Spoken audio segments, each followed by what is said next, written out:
معنويا. نعم. ولذلك يبدي المجتمع الدولي مخاوف، لكن هذه المخاوف لا ترقى إلى استخدام القوة، وإن كان هنالك بعض المؤشرات التي تشير إلى أن هذا النظام الدولي في مرحلة معينة إذا حصلت مجازر في حلب فإنه قد يلجأ إلى استخدام القوة أو تأمين ممرات جوية. أريد أن أوضح هنا أن الجيش الحر يملك زمام المبادرة والسيطرة، والدليل على ذلك أنه يقوم بتنظيم الأمور الإدارية من تأمين الخبز والأفراد وتأمين الملاجئ ومراكز المستشفيات. ومع أن الجيش الحر لا يملك وسائط نقل متقدمة، لكن هذا الجيش الحر الآن يتعامل مع النظام بما سميناه بحرب العصابات التي لا تحتاج إلى المعدات الثقيلة. وهذه الأسلحة النوعية التي وصلت للجيش الحر تمكنه أيضا من التعامل مع الدروع ومع الحوامات الجوية. وأيضا بدأ الجيش الحر يستخدم الحرب النفسية في مكبرات الصوت، وهذه خطوة متقدمة، إذ أنه ينادي على الجنود بضرورة الاستسلام قبل أن يقوم بقتالهم.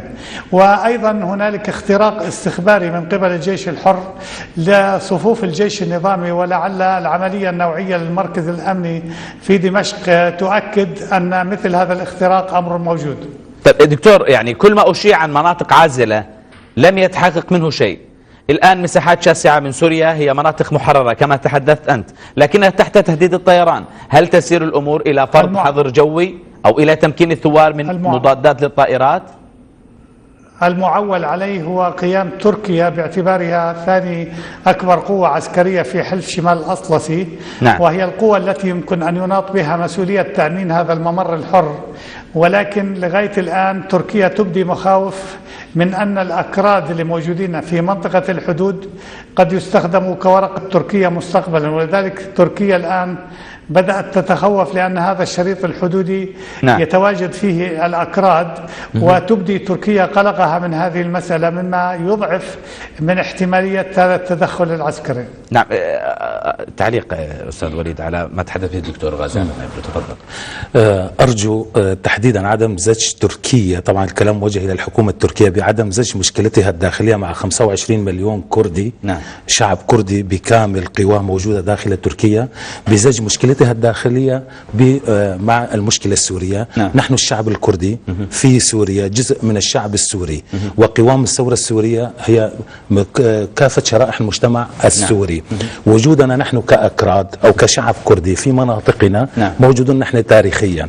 وإذا كان هناك نوع من ردات الفعل لتركيا، سواء كان في كردستان العراق نتيجة أنه وجود فيدرالية، أو بعض التطورات التي تفرض حتى على أردوغان نفسه تحديدا بتغيير سياسته تجاه الشعب الكردي في كردستان تركيا، هذا الأمر لن تكون حجة لأردوغان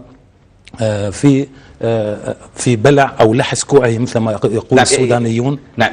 يعني أنا إذا سمحت لي القضية عن حلب، لكن يعني أعطيت فرصة لك لتعلق على ما تحدث به، لأني لاحظت منك تريد أن تعلق على هذا. نعم. فمسألة زج الأكراد تحديدا، فكلامي أنا موجه إلى المثقفين العرب وإلى أكثر شيء إلى يعني خاصة الدكتور. يعني فمسألة الأكراد، القضية الكردية في سوريا هي غير مرتبطة بالقضية الكردية في كردستان العراق.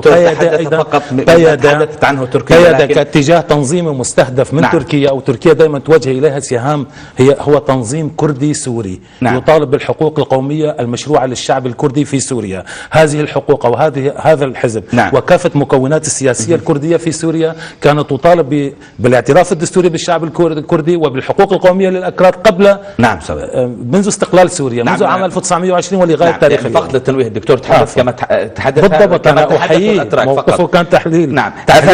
أبو عبد الله الحلبي، أهلا بك عبر سكايب ضيفي. أبو عبد الله، كيف هو حال التنسيق بين مجموعات الثوار والناشطين في معركة حلب؟ نعم، حياكم الله جميعا. أولا بسم الله الرحمن الرحيم. يعني الحقيقة أولا أود أن أنبه إلى أن معركة تحرير حلب وهو طبعا يعني يتعلق بالسؤال الذي سألتني إياه أستاذ عامر. في الحقيقة المعركة الآن في حلب ليس معركة عشوائية أو مجرد عاطفة، لا أكثر ولا أقل أبدا. المعركة في حلب معركة منسق لها من كبار الضباط المشقين عن الجيش النظامي والملتحقين بالجيش الحر. حقا هنالك تنظيم ما بين كل الكتائب، ما بين كل المجموعات، سواء في لواء التوحيد أو في غيره من الكتائب الأخرى المرابطة في قلب المدينة حلب. هنالك تنسيق على مستوى عالي وعالي للغاية. كتائب تخرج، كتائب تناوب، كتائب تهاجم، كتائب تدافع عن الميمنة عن الميسرة. أبو عبد الله، ما أعلم به. طيب إذا سمحت لي سؤال آخر، هل لدى الثوار الآن ما يمكنهم من الاستمرار في معركة ضد جيش يمتلك ما يمتلك من قوة تدميرية؟ دعني أكون معك واقعيا بعض الشيء. في الحقيقة يعني المعركة أولا وأخيرا هي معركة كر وفر، لكن علينا أن ندرك تماما بأنه في الحقيقة يعني إذا أتينا إلى الريف الحلبي واطلعنا إلى القواعد العسكرية الضخمة التي كانت فيه، إذا أتينا وذهبنا إلى مدينة دار تعزة التي كانت فيها ثاني أهم نقطة عسكرية في البلاد، قمة جبل الشيخ بركات، من كان يظن ومن كان يعتقد بأن الجيش الحر بالأسلحة البسيطة التي كان يمتلكها كان قادرا على أن يسيطر على تلك القمة، فيها أكثر من 8 مدافع شيركة 23، فيها أكثر من مدرعة، فيها صواريخ حربية، فيها كل شيء. من كان يظن بأن الجيش الحر بالكلاشنكوف وبالأسلحة الخفيفة التي كان يمتلكها كان ممكن أن يقتحم وأن يمتلك تلك النقطة. المعركة في الحقيقة هي معركة، نعم أنا معك بأنه أولا بيئة العتاد، لكن أيضا علينا أن نركز بأن الأرض والشعب والقضية هي قضيتنا. لذلك هذا هو السلاح الأول والأخير الذي يمتلكه الثوار. من كان يظن بأن الجيش الحر. نعم، أرجو أن تبقى معي، أعتذر المقاطعة. دكتور غازي، العالم ارتجف بعد إعلان النظام عن امتلاك أسلحة كيماوية. هل تتعرض سوريا إلى غزو من نوع ما بحجة السيطرة على الأسلحة الكيماوية؟ هنالك مناورات عسكرية جرت في الشهر الماضي. كان الهدف من هذه المناورات التي تقودها الولايات المتحدة أنه في حالة انهيار النظام فإن هذه القوى الدولية ستتدخل للسيطرة على هذه الأسلحة أو أسلحة الدمار الشامل. نعم. وأعتقد أن المجتمع الدولي كما نعلم قد قام بقصف مصنع للأدوية في السودان بحجة أنه يحوي أسلحة كيماوية. الخوف هو على إسرائيل من هذه الأسلحة، ولذلك حذرت إسرائيل على لسان قمة الهرم السياسي من أنها ينبغي أن لا تسمح بانتقال هذه الأسلحة إلى يد حزب الله. نعم. إذ أنها تعتقد أن هذه الأسلحة طالما بقيت في يد النظام السوري، نظام بشار الأسد، فإن إسرائيل ستكون في مأمن. طيب. ولكن ما تخشاه نعم. إسرائيل ويخشاه المجتمع الدولي أن هذا النظام بعد أن يرحل يمكن أن تمسك بهذه الأسلحة قوة متطرفة كالقاعدة أو المجموعات الجهادية أو الإخوان المسلمين. نعم. ولذلك مخاوف المجتمع الدولي الآن من التدخل وإيجاد منطقة آمنة طيب. بحماية جوية هي التخوف من ماذا بعد نظام الأسد. طيب دكتور غازي، أعتذر المقاطعة مرة أخرى، لكن أرجو الإجابة باختصار لأن وقت البرنامج شارف على الانتهاء. هل يسهل النظام مثل هذا الغزو بالتالي لتشتيت الثوار؟ لا أعتقد أن النظام من مصلحته أن تتدخل إسرائيل في ضرب هذه المنشآت. طالما ضربت إسرائيل المنشأة النووية في سوريا وحلقت طائرات إسرائيل فوق قصر بشار، نعم. ولم نرى طائرة حربية واحدة تخرج، وقال النظام كما قال والده من قبل: نحن الذي نحدد زمان ومكان المعركة التي لم تأتي ولن تأتي، لأن هذا النظام كان قد أعد هذا الجيش لذبح الشعب السوري. نعم. وأعتقد هذا النظام قد أعطى يعني صورة عن هذا النظام الفاشي الدموي الذي لا مثيل له في التاريخ المعاصر سوى التتار القدم. شكرا لحضورك ولوقتك أيضا دكتور غازي الربابعة الخبير المحلل السياسي والاستراتيجي ضيفنا عبر القمر الصناعي من عمان. شكرا لك دكتور.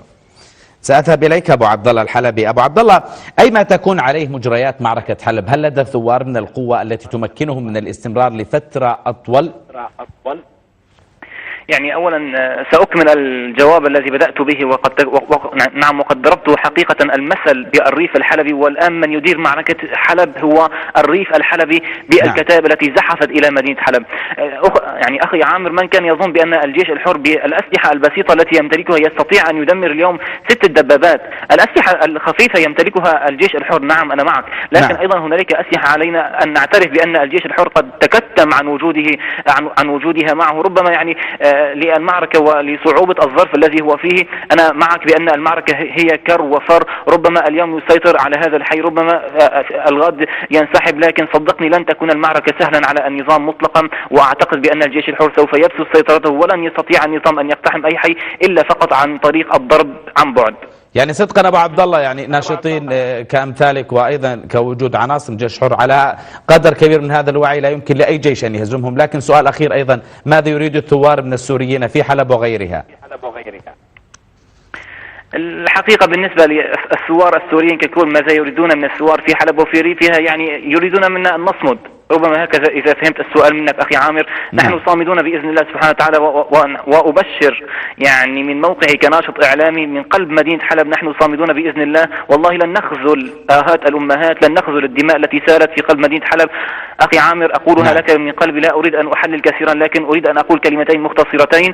الجيش الحر عندما عقد اجتماعه مع العقيد عبد الجبار عقادي بالأمس قال لن ننسحب من أي حي من أحياء مدينة حلب، ولن نترك الجيش النظام يقتحم أي حي من أحياء مدينة حلب إلا على جثثنا. نحن نحارب بروحنا، لا نحارب فقط بسلاحنا.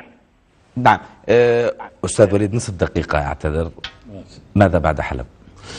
بتصوري معركة حلب هي الحاسمة، وهي حقيقة مستقبل سوريا وأنظار الشعب السوري وأنظار الثوار كلها الآن مع حلب ومع أهل حلب، لأنها حقيقة هي مثل ما هي مدينة مفصلية في جغرافية سوريا وفي توزعها البشري، أيضا هي نقطة استراتيجية ستحدد مفاصل الثورة، وبالتأكيد بإذن الله تعالى نحو النصر إن شاء الله. إن شاء الله. شكرا لك أستاذ وليد حاج عبد القادر، ناشط السياسة ضيفي في الاستوديو. أيضا شكرا لك أبو عبد الله الحلبي، الناطق باسم المجلس الثوري في حلب وريفها، وأشكر أيضا قائد المجلس العسكري في حلب العقيد عبد الجبار العقيدي اللي كان معنا، وأيضا الدكتور غازي الربابعة المحلل السياسي والاستراتيجي كان ضيفنا عبر الأقمار الصناعية من عمان. وكل الشكر لكم أيها الأفاضل المشاهدين، نلتقيكم الثلاثاء، دمتم بخير، رمضان كريم، بأمان الله.